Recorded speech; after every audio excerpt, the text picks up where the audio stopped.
With the NBA season coming up, today we are ranking the top 6 small forwards heading into the 2021-22 NBA season. Let's get straight in. At number 6, Jimmy Butler. Since joining the Miami Heat, Jimmy Butler's outside jump shot has all but abandoned. Over the past 2 seasons, Butler's sinking just a paltry 24.4% of his outside jumpers.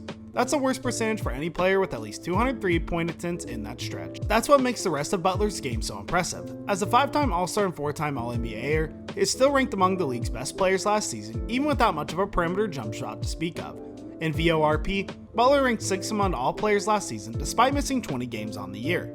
Considering VORP is a cumulative stat, that makes the feat even more impressive by Butler. In BPM, Butler sat 4th overall, trailing just Giannis Antetokounmpo, the league MVP Jokic, and Stephen Curry. And in WS48, the Heat swingman ranked 3rd among all players. So the idea that Butler was a poor selection for 3rd-team All-NBA in 2020-21 is downright laughable based on the statistics, even if it's showing his last year's playoffs was far from impressive. The main reason why Butler is such an analytics darling despite his lack of 3-point shot are twofold. For starters, he got to the foul line a whole lot. His 56.5% free throw rate was 5th among players, and once there, he was quite accurate. Butler sank a pristine 86.3% of his free throws in 2020-21. The other reason behind Butler's great analytics is his defensive impact, as he led the league in nightly steals 2.1, and he had 3.1% steal rate, the 3rd highest mark in the NBA. All in all, Butler might not be the perfect player, as his lack of an outside jump shot reflects that, and he might not be somebody who can always be counted on in a final shot situation. But he's undoubtedly one of the league's most impactful players, providing huge protection on both ends of the floor on a nightly basis.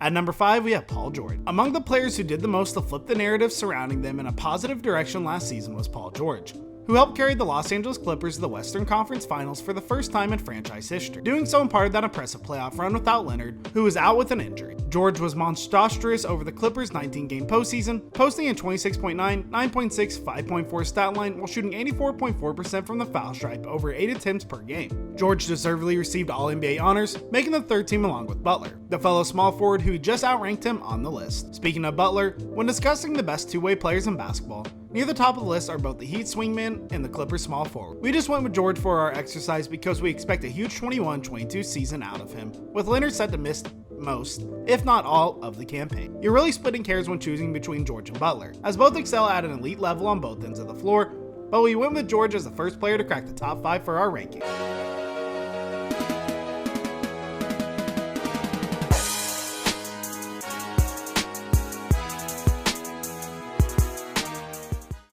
At number 4, we have Jason Tatum. An All-Star in 2020-21, as well as an Olympic gold medalist, Jason Tatum has shown nothing but an upward trajectory since reaching the NBA in 2017-18. Without sign of slowing down yet, and memes aside, considering he remains only 23 years old, he likely isn't done improved. The next facet of his game that Tatum has to work on is the foul drawing prowess, as Tatum's free throw rate 25.8%, number 94 in the NBA last season, one spot behind Marc Gasol, pales in comparison to some of the league's other top scorers. It's not an exaggeration to say if Tatum learns how to get to the line more often, where he's a career 84% foul shooter, he could up his scoring average to the low 30s. He's that talented of a bucket getter overall. Tatum could also stand to attack the basket more often, as just 19.7% of his shot attempts last season came from within 3 feet of the basket, the lowest rate of his career by a wide margin. For comparison's sake, Butler attempted 32.7% of his field goals from that same range. Tatum certainly possesses the ball handling, strength, and athleticism to be an effective basket attacker. It's just a matter of doing it more often next season and relying a bit less on difficult mid-range jumpers, an area the former Duke standout does excel in, but not a part of the floor elite players should be spending so much time in. Still, we fully expect to see further improvement from Tatum in 21-22, which is why he's ranked as high as he is in our exercise. He's already grown so much as a player throughout the years, and still just 23, we think that will continue next campaign.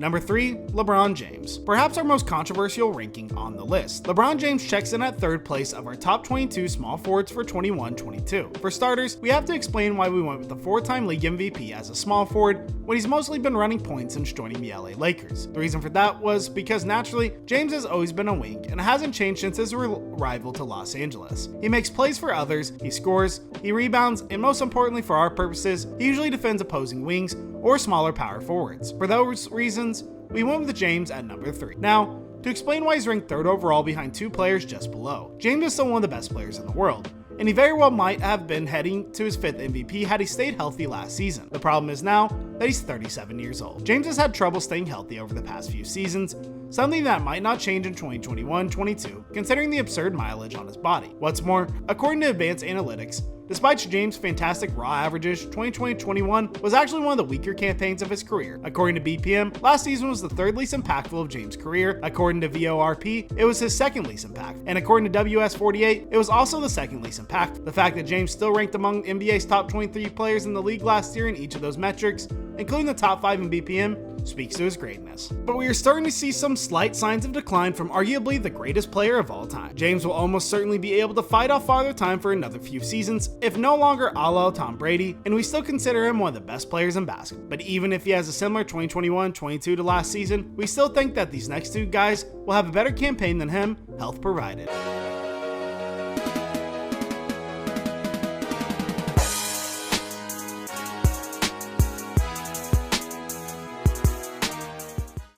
Number 2, Luka Doncic, another player who we possibly could have listed as a point guard, and he probably makes a stronger case for that distinction than James. We went with Luka Doncic as a small forward due to him spending most of his time on the floor defending wings than opposing point guards. If you want to passionately debate Doncic as a point guard and we're wrong, we won't argue with you. Either way, for our exercise, we went with the 6'7", prototypical small forward size by the way. Ball handler as a swingman. Anyway, Doncic slots in at number 2 in our ranking of best small forwards for next season, and it's to see why. The Slovenian has become an unquestioned NBA superstar in just 3 seasons, earning him first team All-NBA distinction in each of the last 2 campaigns, and finished 6th in MVP voting in 2020-21. And if he continues to improve at the rate he has since joining the Dallas Mavericks, there could very well be an MVP award in his future, perhaps as soon as next season. Early gambling odds at some sites have tabbed Doncic the early favorite for the prestigious award in 2021-22, and with a full offseason to develop and perfect his body, his biggest flaw right now, he could very well make the prediction a reality next season. That would also probably require some improvement from Dallas as a team too, but it wouldn't be shocking whatsoever to see the Mavericks blossom into a top 4 seed in the West in 2021-22. Doncic is that talented and able to elevate his teammates. Doncic ranked 4th in VORP in 2020-21, 8th in BPM, and 9th in player efficiency rating. Most of the advanced metrics are telling us the 22-year-old is right on the cusp of being perhaps the best player in basketball. It'll be fascinating to find out whether that can happen as soon as next season, but as you can probably tell by our rankings for Doncic, we think that it is certainly possible.